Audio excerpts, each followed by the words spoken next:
On the 15th of November 1968, the Irish Rose left the port of Dublin on its way to West Africa. The ship carried a load of food and other supplies for the victims of the Nigeria-Biafra war, and its cargo included milk powder, salted fish, potato flake, tin meat, blankets, clothing and medical supplies, all of them donated by the people of Ireland.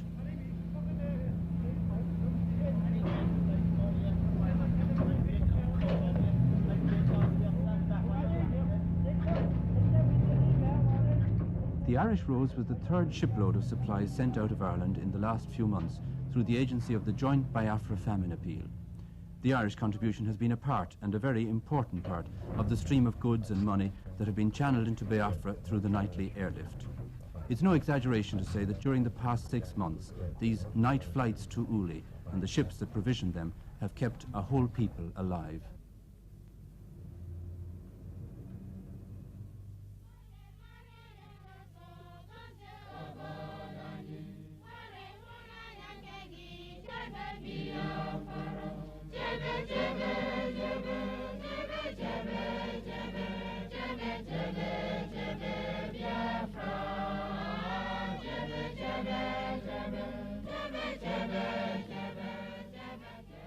On the 30th of May 1967, the independence of the Republic of Biafra was declared. I won't say that a new country was added to the map, since few map makers thought it worth their while bothering with the country which seemed certainly doomed to early annihilation. But today, the Republic of Biafra still survives, despite the loss of 5/6 of their territory, the loss of all their big towns, despite 18 months of continuous warfare, despite the death of hundreds of thousands, perhaps millions of their fellow citizens. The people of Biafra are still independent. The roads are thronged with refugees. Hunger and poverty are everywhere. One thing alone remains undiminished: the sheer naked will to survive. Every aspect of life in Biafra today is dominated by the fact of war. At Esnehita, for instance, Mass is usually said in the open air. The church is far too small to hold the congregation, especially since everyone wants to attend the earliest Mass for fear of the bombers that come over as soon as the sun is fully risen. Today is a feast of Our Lady, and there's especially large attendance. The sermon is in praise of the Mary girls, the members of the Sodality of Our Lady. And our own Mary girls at the moment are engaged in just that type of work. Many of them are helping in the feeding centres. More than half of the people of Biafra are Christians, and among them Catholics form by far the largest group. The foundations of the church among the Igbo people were laid by an Irishman, Bishop Shanahan, in the early years of this century. His work was continued by other Irish priests and nuns, and they built up an impressive network of churches, convents and schools extending over the whole Igbo territory. Nearly all of them belonged to Bishop Shanahan's own order, the Holy Ghost Fathers, or to the sisterhood he founded to work here, the Holy Rosary Nuns.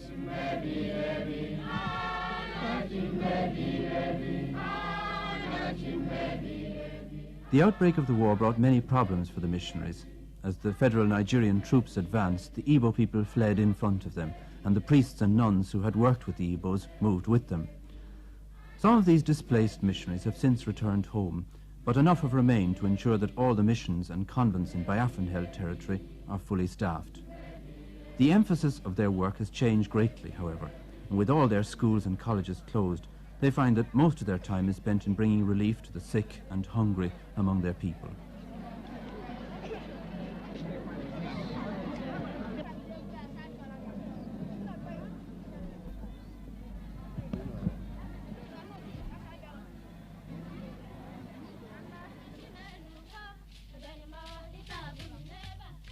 In the little village of Amimo, the Mary girls are celebrating the feast day in their own way. Since the fall of the town of Owerri, Amimo has become the centre of administration for what is left of the Owerri diocese. Bishop Joseph Whelan, the Bishop of Owerri, moved here after the capture of the city in September, and he was joined here a few days later by the nuns from the Holy Rosary Hospital at Ojukwu. Well, I felt very happy that the nuns took the same decision that we did. They decided that it was their place to stay with the people. And even when they evacuated Ojukwu Hospital, which was their first foundation in Owerri, and we called it the mother of all the churches, when they evacuated their big hospital, they came down here to Amimo, and 6 have actually remained on, 2 of whom are sister doctors. And they usefully put on their time now looking after the sick, visiting the bush, visiting the camps. What effect has the war had on your relationship with the people here? I understand at the beginning of the war that things were rather unpleasant for the missionaries. They were unpleasant because all white men were identified with Britain, and Britain was the enemy. But people soon began to see that we, the missionaries, were staying with our people, that we were anxious to help them, that we were a consolation to them. So they welcome us now, as you can see here today. And also, of course, you're a provider of food. Oh, we're our providers of food for them. We have our feeding centres, and we have helped in a big way to overcome the famine. When you left the Diocese of Owerri, or rather the town of Owerri, you left it at a time when it was very hopeful for the future, just building your cathedral. What were the circumstances of your leaving, actually? Well, the military circumstances were that our own army had no arms or ammunition to defend the town, so the town fell really without a shot. And our people had evacuated on the Friday and the Saturday. Sunday morning after Mass for some of the military, I left myself. And that was one of the saddest experiences of my life, because for 20 years I have been bishop here and built up the diocese, built up a cathedral, a whole education centre, a whole centre of administration. Then in one day, it's all lost. One of the few things salvaged from the fall of Owerri was this machine for making altar breads.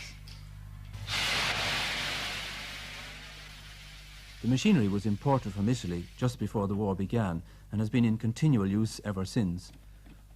The war has obviously made no difference to the deep faith of the Igbo people.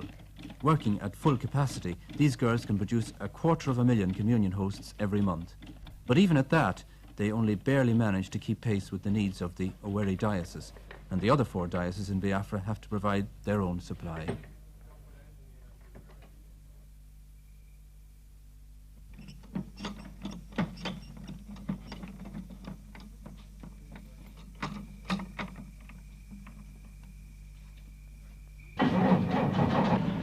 The nuns from Ojukwu Hospital are now living in a small house at Amimo that was once a teacher's residence. From here, the sister doctors set out each day to visit the refugee camps in the neighbourhood. In the last year, the population of Amimo has jumped from 12,000 to more than double that number, as the refugees have continued to flood into the district. The sisters, who are refugees themselves, can sympathise with their plight. Do you remember much of the journey? Was there tremendous congestion on the road? Well, for 2 days before we left in Ojukwu, the refugees were on the road day and night. Cars were absolutely whizzing past all night. Then most of the refugees were travelled by foot, as they say, or on bicycles.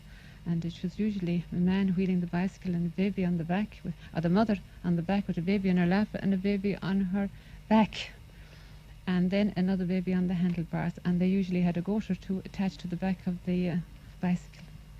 And that was a steady stream all along. It was just pathetic. Even some of the mothers just couldn't take the whole of their families and lost some of the children on the way, because there was a lot of bombing these few days, you see. And they would be walking along the road, and the next thing the jet would come overhead, and everybody ran for bush, and in the scurry they often lost their children. And we got 2 of children that were just left behind like that on our way to Amimo. And you took them here and we kept them? We took them here, Father, and kept them for a while. We haven't got a hospital here now, we just do bush work. But we kept them for a while because we have a few beds in the boys' school. We keep bad patients. And when these children got a bit better, we moved them to Amimo Hospital. So you've been completely uprooted from your hospital and you've had to adjust Absolutely, to a new Father. kind of life. What are you doing here in Amimo? Well, we had to form our policy when we came to Amimo, you see, because there were 6 of us and we had been used to a very well-run hospital. We had a training school for general nurses and for midwives. And after much consultation with parish priests and the bishop and the welfare officers and the government, we decided that we would go in for social work and, village visitation in a big way. So we decided that we would first do this area of Amimo, which comprises of 5 villages, and each village has about 7 compounds, you see. And in each of these compounds there are, well, anything between 600 and 1,000 people. So we decided that we would see everybody in each compound, whole families together.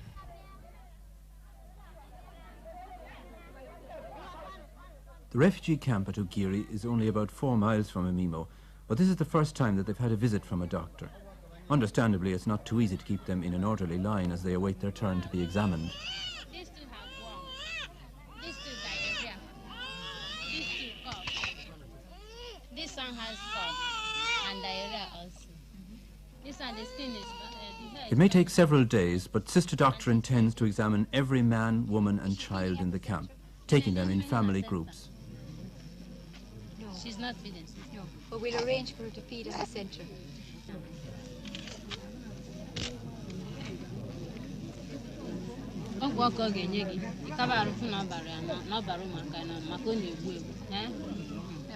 Give her that, nurse.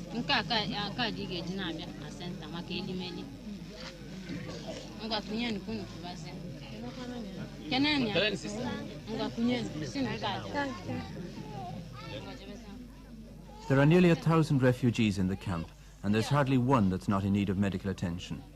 The disease of kwashiorkor, which is caused by lack of protein food, is widespread, especially among the children.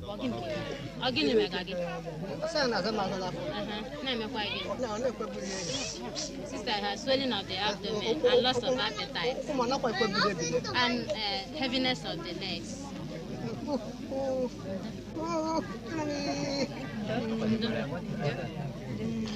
Where is his family?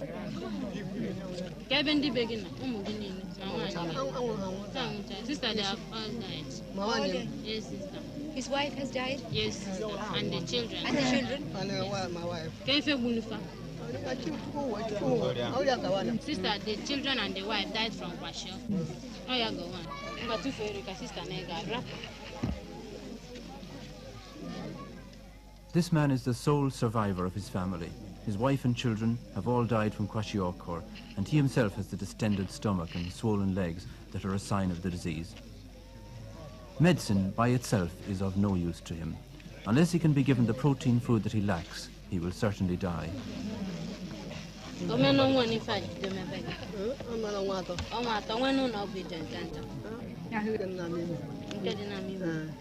So come to see us, nurse, at the centre.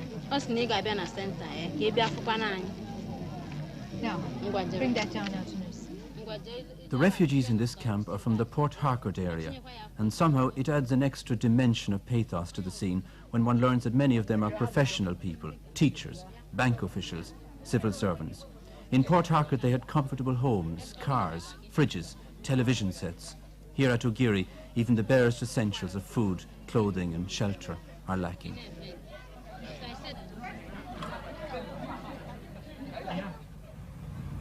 At the Holy Rosary Hospital in Ihala, the roofs of the buildings are covered with palm leaves in a not very successful attempt to hide them from passing bombers.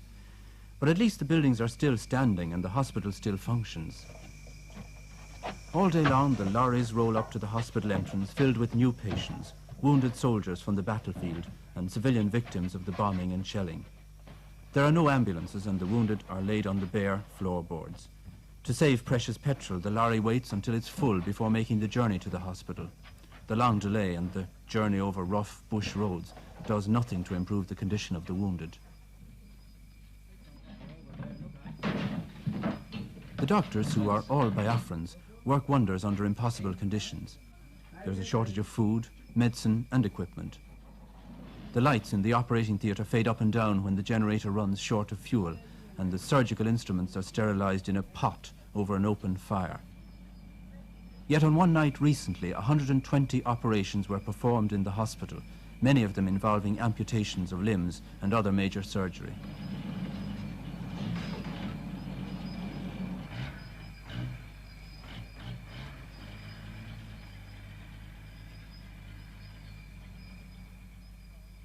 One lorry has barely finished unloading before another draws up with a new set of patients for the hospital. a new set of problems for the matron, Sister Grania. You have a huge number of patients here. Have you enough facilities to deal? I mean, obviously in terms of wards you don't, because they're out in the verandas. No, they're on the verandas, they're under the beds, they're on the beds, they're every conceivable place. Even the premature nursery is now full of soldiers. Every place. What sort of problems does this cause from the nursing point of view?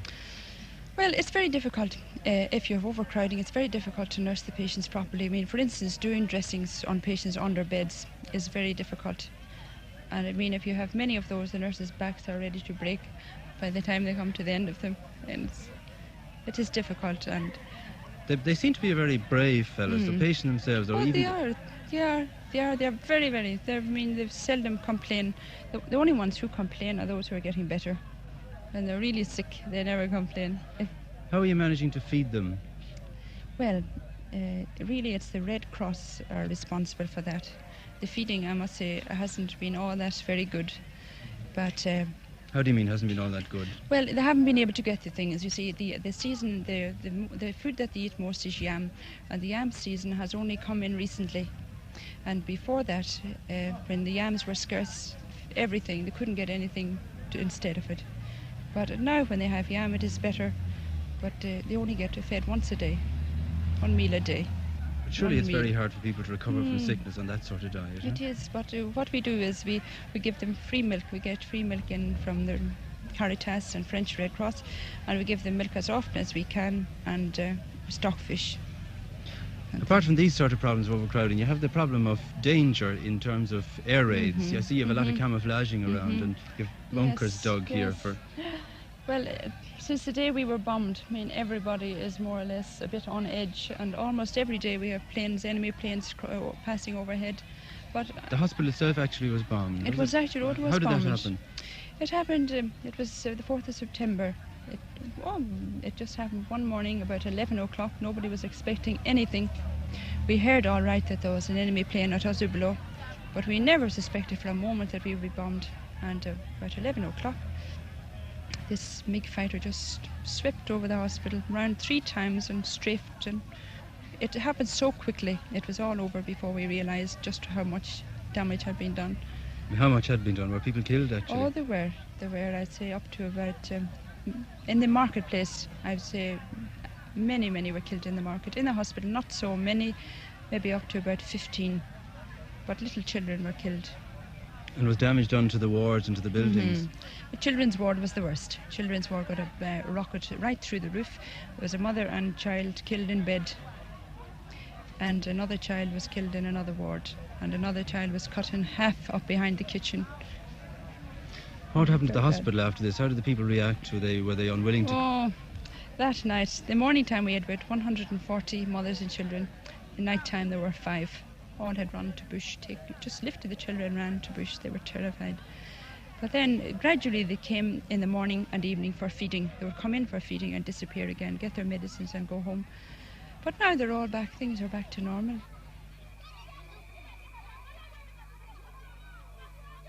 Day after day in Biafra, the unending search for food goes on.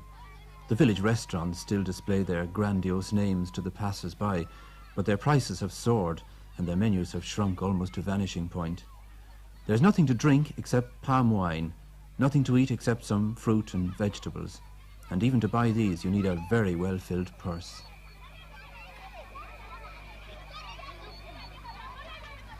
Prices in a Biafran food market today are famine prices. Since the war, they've gone up pretty well beyond any control. A cup of this stuff, gari, which they make to use a sort of porridge, used to cost a penny a cup, and now it costs a shilling. Or a yam, the staple food round here, like a big potato, used to cost 6pence each, and now can cost anything from 3 shillings to £1. Or a cup of salt, which is a very important commodity in a hot climate, used to cost a penny for a little cup like this, and now costs 15 shillings. Matches used to cost 2pence a box, and now cost 5 shillings. Or cigarettes, when you can get them, cost 13 and 6 for 10. That's over 25 shillings for 20. A bar of soap like this used to cost a shilling before the war, and now costs 25 shillings. This little heap of dried fish used to cost a penny before the war. You'd use it for flavouring or making soup. Now it costs 15 shillings. Or these lovely fellas here, a pile of snails. You could buy 30 of them for a shilling before the war, and now this lot, just 7, would cost you £1. That is if you happen to like snails. Fresh meat is pretty well unobtainable. You might be lucky to get a chicken, in which case it would cost you £4. But perhaps the most sought after of all is petrol. They call it liquid gold around here, and it costs in the black market £10 a gallon. People still go to market, but these days they do it mainly from habit. Even if there were anything to buy, the prices would put it beyond the reach of all but the wealthiest. The market here at Nguru has an air of unreality about it, as though the real centre of action were somewhere else, and in fact, it is. About a quarter of a mile from the Nguru marketplace, there's a large convent and school, and it's here that the people come for their food, rather than to the once crowded market. The complete breakdown of the traditional system has left them entirely dependent on outside relief agencies like Caritas, the Red Cross and the World Council of Churches.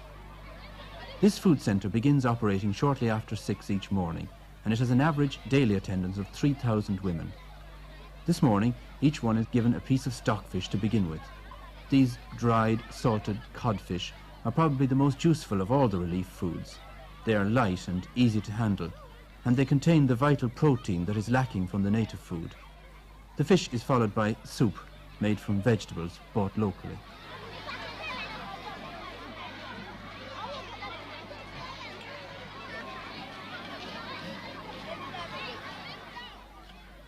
Since the Nguru Feeding Centre is administered by nuns, most of their supplies come from Caritas, the Vatican relief agency. Every night, Caritas planes break the economic blockade and fly in food, medicine and money to the airstrip at Uli. The stockfish comes in Caritas planes, and so do the vitamin tablets distributed by Sister Conrad. For the women of Nguru, the Caritas planes are quite simply a matter of life and death. Just across the road from the Women's Centre, the sisters run another food centre for children and old people. The children begin to gather here while it's still dark, and by sunrise there are up to 4,000 of them, their little bowls and basins ready to receive their one meal of the day. Today they're getting gari, a native food made from cassava roots, and powdered milk from Ireland.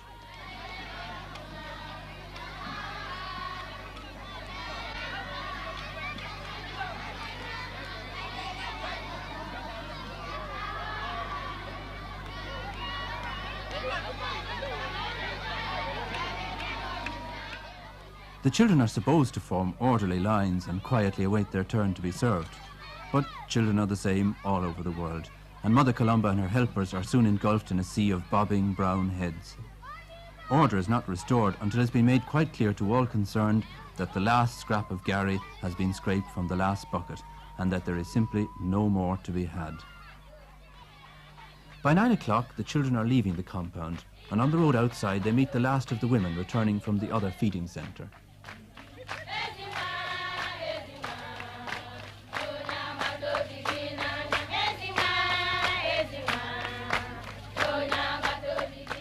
The women are happy, but they're also keeping an eye on the sun, because they know that when the sun is fully risen, the bombers come, and the bombers are no respecters of women or children, or for that matter, of convents. A recent air raid on the convent compound, just after the people had left, wrecked the children's clinic, killing a number of children and their nurse. Had finished the feeding. I was over in the college. I didn't know where the plane was going to drop discharges load, but I did hear the explosion. I looked up when I heard the explosion. The convent was still there, but then towards the school there was a cloud of smoke rising up to the sky. This was down here. This was down here, so I suspected immediately that it was either the church or Sister's clinic. When I came over here, of course everybody was running helter-skelter. The Red Cross boys the sister had in the compound, I must say, were very good. They were helping, and the home guards, several of the home guards were helping, bringing out the bodies from under the debris. Many of them, including the staff nurse, who died later on in the day, was buried under the rubble. So they dragged out 3 bodies of children, And then several others were dug up, including an infant for about 6 months who was dug up from under the rubble. But the child survived, thank God. We thought it would die, but it did not. There is a great deal of hatred towards the Federal Army. They're called the Vandals. How do you as a sister feel towards them? That's a hard question to answer. As a sister, well, I should not feel any hatred towards them. If I did, well, that will be just too bad. As an individual, I have no malice whatsoever against them. I feel that somehow or other they just don't know what they are doing. There's somebody behind them. Left to themselves, they certainly wouldn't be capable of such unkindness. Do you regard this as actually as a civil war, or do you regard it as a war of one independent state against another? Well, for us, we don't call it a civil war. For Biafrans, it's a war of independence. We are fighting for our rights. We want to be independent because we feel that living with the others, certainly, we couldn't possibly live with them, together with them. We want them to stay together, stay on their own. We don't want to do them any harm. And if they leave us alone, that is all we want. 300 miles from Biafra, in the middle of the Atlantic Ocean, lies the tropical island of Sao Tome. It was discovered by Portuguese explorers 500 years ago, and it's remained Portuguese ever since. Nothing much else has ever happened here, and the pace of life was distinctly leisurely up to March 1968, the month when Caritas decided to make Sao Tome Airport the base for its relief flights into Biafra. Warehouses were rented, planes were flown in, and pilots were recruited who were willing to make the dangerous nighttime flight over hostile territory to the airstrip at Uli in Biafra. The airport in Biafra is pretty primitive. What are the problems for a pilot landing there? Well, let's say the blackness for one thing, your lack of any reference for depth perception for getting in. The runway is so narrow that it looks longer than it really is. However, it was plenty long. It's, I think, over 7,800 feet long, but being as narrow as it is let's say, a psychological problem. But in fact, they don't switch on the landing lights. When do they switch them on? When we were coming in, they hardly seemed to be on at all. Well, they're not. They turn them off for every... as soon as the plane lands, the lights are turned off, and they're not turned on again until the next plane reports that he is on final. And if they don't turn them on, you don't fly the runway. Have you experienced any of the bombing on the runways while you were down? I was there the night of the first night air raid on the ground, but the bombs must have landed a mile or so away. It was either 4 or 6 of them, I don't know. But some of your fellow pilots weren't so lucky. About 2 weeks later, there was a bomb attack. One of our captains was wounded. Co-pilot was badly wounded. Father McGlade was wounded. The Red Cross man over there was wounded. And I think there was about 12 Biafrans killed. I've heard several figures. And 20 to 30 wounded. Well, this is principally why you're so anxious to get airborne again. Yes. So it offer less time for target. How many flights in a night do you make? You mean each individual pilot? Mm. Well, the normal is 2. And we've got something like, say, stockfish, something fast unloading. I have made 3. How would this compare with the ordinary civil flying? Well, you're pretty tired at the end of 3 shuttles because you've got an awful lot of duty time. So sitting here, waiting to be loaded, being offloaded. So you fly maybe, say, 10 hours in one night. You've got 4 more hours of waiting for loading and unloading. Are you insured? No. Why? The premiums would be prohibitive. The first plane takes off at about 5:30 Biafran time, and by the time it reaches the Nigerian coast, it's dark.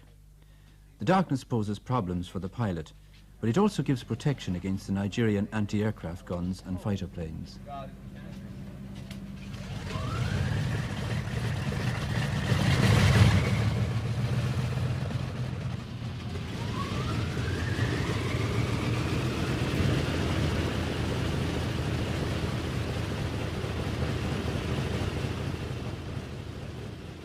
The Nigerian government has consistently tried to stop the relief airlift and has accused Caritas of flying in guns and ammunition. No evidence has ever been produced for these accusations, and Caritas officials firmly deny that their planes carry anything except relief supplies to Biafra.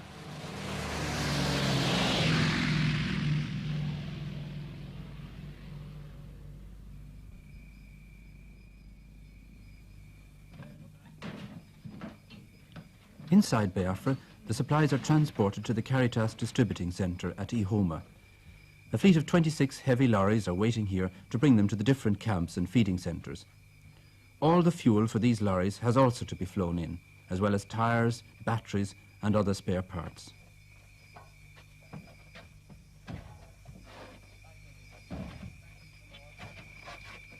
The distribution system is very efficient, mainly because in the missionaries it has a network of local agents who cover the whole country, who are familiar with the people and the conditions they live in, and who are able to direct the relief supplies with the minimum of delay to the places where they're most badly needed.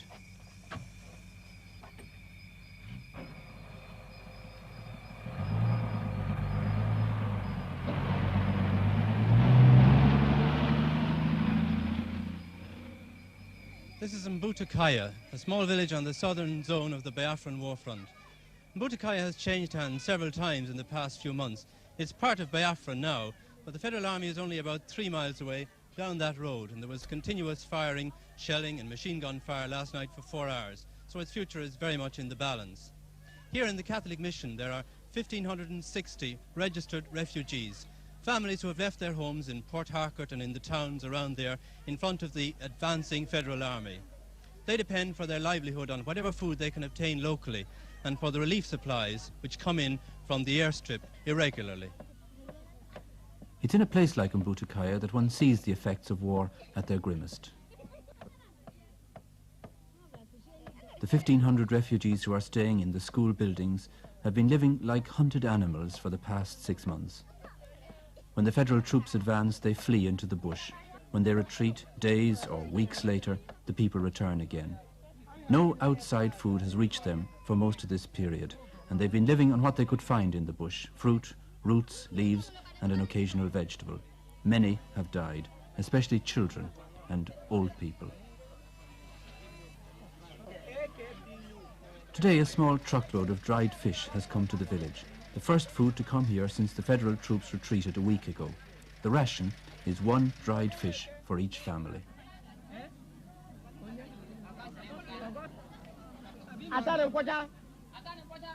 Father Mick Wallace is the priest in charge at Mbutakaya.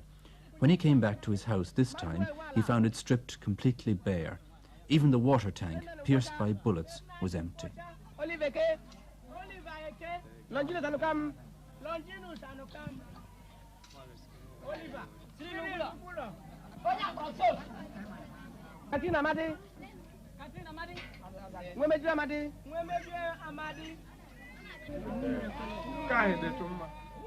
The lorry that brought the fish will not go back empty. The driver, Father Dahani, will inspect all the children in the camp and select the worst cases to be brought away for treatment.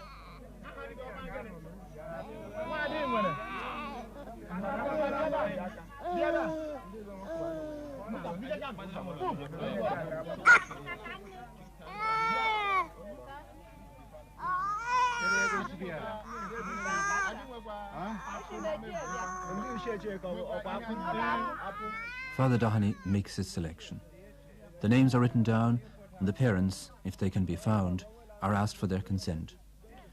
The children will be loaded into the back of the truck and bounced along 20 miles of jungle tracks to the Kwashiorkor clinic.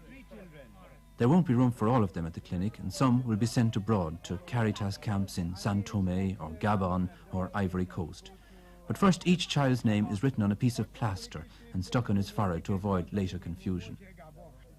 One of the mothers is to go with the children and to sign the necessary forms on behalf of all the parents. Do you agree to that? We have agreed. All of them. In the Nine.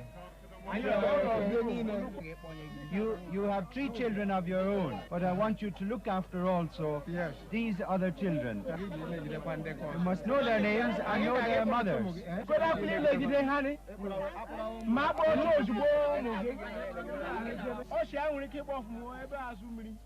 Father Wallace, you've been overrun here by the Federal Army. What's the likelihood of your actually being cut off here? It's not likely. Why? No, because there are several roads that I can take into the interior of the country, like away from the front, so that I'm no danger really, as long as I have a car with some petrol in it.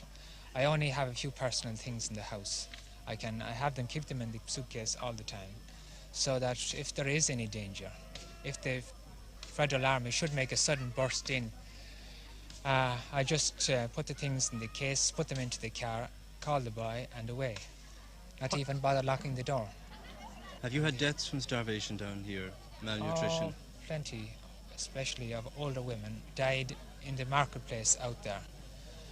And some even stayed there when the Federal Army were moving in. Old women, old men. I saw some of them there. I gave them a few pounds as I was passing out myself. I asked them if they were going to move. They said no, that they'd stay here. I don't know what happened to them. I know a lot of them died. But they're not around anymore? I don't see them, no. You see, the people shift around so much, you can't exactly know where they are at any particular time. You lose contact very quick with anybody that you might know, that you might be trying to help. You'd see an old woman today, and tomorrow you'd have something, you'd want to know where she was gone to, nobody could find her. In the church at Uzaba, the final selection of the children takes place. Word has just come through that there's a Red Cross plane flying in tonight from Gabon, which will be able to take 50 children on its way back. Some of the children from Butakaya will be on the plane, together with others who've been examined by the sister doctor and found fit enough to make the long journey.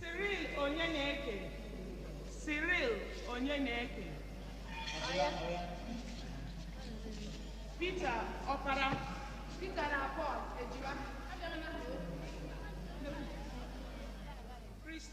For each child going abroad, a long form has to be filled out in quadruplicate and signed by the parents or the parents' representative.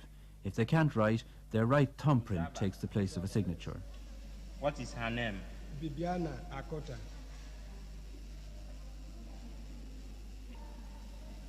Age? 4 years. Your hometown? Emekuku.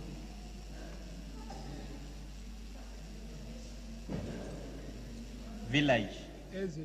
According to the small print on the form, the parent agrees that his child be evacuated outside Biafra for treatment and care, be medically operated on if necessary, and be buried abroad in the event of death. Akota. Divinus Akuta? Akota, yes. Can you sign? Yes.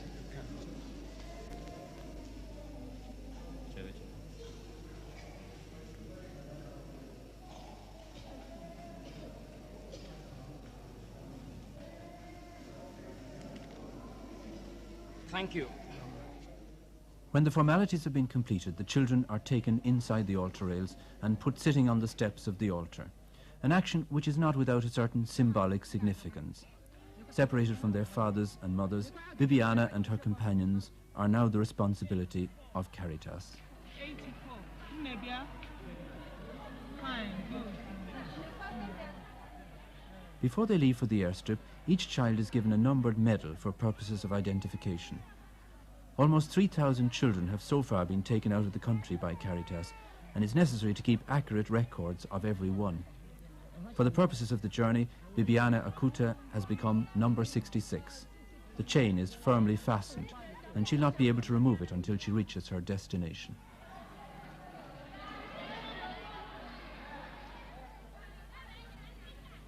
The children will travel to the airstrip in 2 small pickups, 25 in each. Many of them have legs so badly swollen that they have to be lifted into the van. But these children are the lucky ones. For them, the future holds some hope. For those who stay behind, hope is something that grows dimmer every day. In a few more weeks, the local yams and cassavas will all have been eaten, and the next harvest will be 6 months away.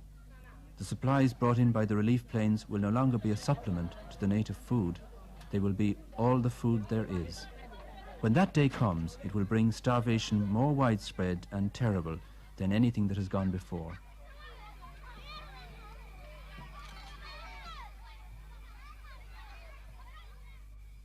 Colonel Adumedu Ojukwu has been President of Biafra and Commander-in-Chief of its army since independence was declared. He, more than any other man, is aware of the famine threatening his people and grateful for any help that reaches them from outside. Your Excellency, one of the greatest relief campaigns ever mounted by the Irish people has been mounted in the past few months on behalf of Biafra through Caritas. What effect have these airlifts had on the Biafran people? I think it has been a tremendous work. And may I, if you permit me, take this opportunity to thank the Irish people, particularly as this is intended for them, for their generosity, for their deep understanding and humanity, for their practical help in a time of such great travail. It is gestures and help of this kind that builds lasting friendship. We are very grateful today, tomorrow, and forever our people will be grateful. Irish missionaries were recently accused by members of the federal government of gun running and more recently of organising mercenaries. Would you like to comment on these charges? Quite idiotic, absolutely. I don't know whether in fact anybody takes such an accusation seriously. It is the fluster of a frustrated people, and one can understand their frustration after all the massive support they're getting and finding they cannot conduct their quick kill. It is an accusation just made because they are not advancing in the battlefield. No Reverend Father, no missionary serves in Biafra as a mercenary or organizing one, or indeed doing anything directly to aid our war effort. All the Irish missionaries have done, and indeed the missionaries on this side have done, is their Christian duty of bringing hope, of bringing solicitude, of bringing relief to the afflicted people. That's all. Since the War of Independence began, most of the Irish missionaries have in fact remained here in Biafra. How do you feel about this? To me, it's natural. A missionary comes in. It's like a wedding, for better or for worse. Right now, it's worse. They stay with us. I never thought for one moment that they would leave, and I am happy that they have not left. Our entire people are happy. The Irish government, however, have not recognised officially the state of Biafra. How do you interpret this? Governments are usually slow in matters such as this. I interpret the reticence of the Irish government as arising from a lack of conviction that a recognition of Biafra at this stage is to her own interest. The people of Ireland have demonstrated their own feeling in this matter, but governments are always slow. I think that it's a good start that the people are understanding. This understanding by the people, I hope, soon will be transmitted to their accredited representatives and the government. We would very much, of course, like to see a more positive action, diplomatically and politically, from the Irish government. Your Excellency, it's now over 18 months since this war began. Do you have any regrets now about the secession of Biafra? Give me 1,000 opportunities again, I will do precisely what I have done. You have only to look at my people, go out to the streets and look at them and see exactly what they feel about the situation. I am today in a happy position of knowing that I have acted absolutely throughout according to the wishes of my people. No, I have no regrets.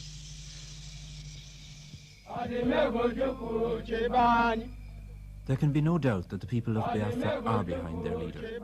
Soldiers sing the name of Ojukwu as they march along. They may not be winning the war against Nigeria, but at least they're no longer losing it. The war against hunger, however, is going less well. Among the craftsmen of Biafra, only the coffin makers are prospering. Business has been brisk indeed over the past 6 months, and it will become brisker still as the local food supplies are exhausted and the impossibility of feeding a whole people by a nightly airlift becomes apparent. Oh, impossible. After all, we are roughly 10 million in an area the size of Munster. And you couldn't possibly, as Caritas Internationalis have clearly said, we can't feed 10 million people. We can help you. Well, this means certain famine. Oh, this means starvation, utter and complete starvation. Even Oxfam, even representatives from England have said within the past week that they estimate that 2 million people would die at the end of 2 months. And that's not over-exaggerated. As a matter of fact, I insist again, and I've written it several times, you couldn't over-exaggerate the hunger problem. You couldn't. Well, can you see no solution then to this at all? The only solution is the one that we have proposed all the time, and that is a ceasefire. After all, there are ports at Port Harcourt, there are ports in Calabar. If shiploads could be brought in, then you could feed the people, but you will never feed them by a nightly airlift. On the island of Sao Tome, the warehouses are busy from morning to night. The airlift, pioneered by Caritas, has attracted help from many quarters. The World Council of Churches now bears the cost of every second night, and the two organisations work in close cooperation, using the same pilots and planes. Supplies come from many sources, with the Catholic Relief Services of America taking the place of honour. Ireland's joint Biafra famine appeal, England's Oxfam, Germany's Miserior, are other organisations that have contributed generously. The International Red Cross have mounted a similar airlift from the island of Fernando Po. Biafra's desperate struggle against starvation seems to have touched the hearts and consciences of the whole world.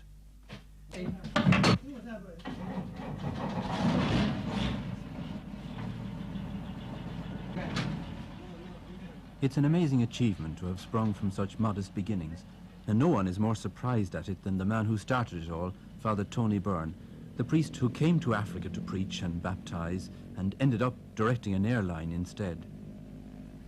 Father Tony Byrne, last March you organised the airlifting of 60 tonnes of food from Lisbon to Sao Tome, and this seems to be the beginning of the airlifting of food. Yes, actually this was the beginning. I came here last March to start the operation.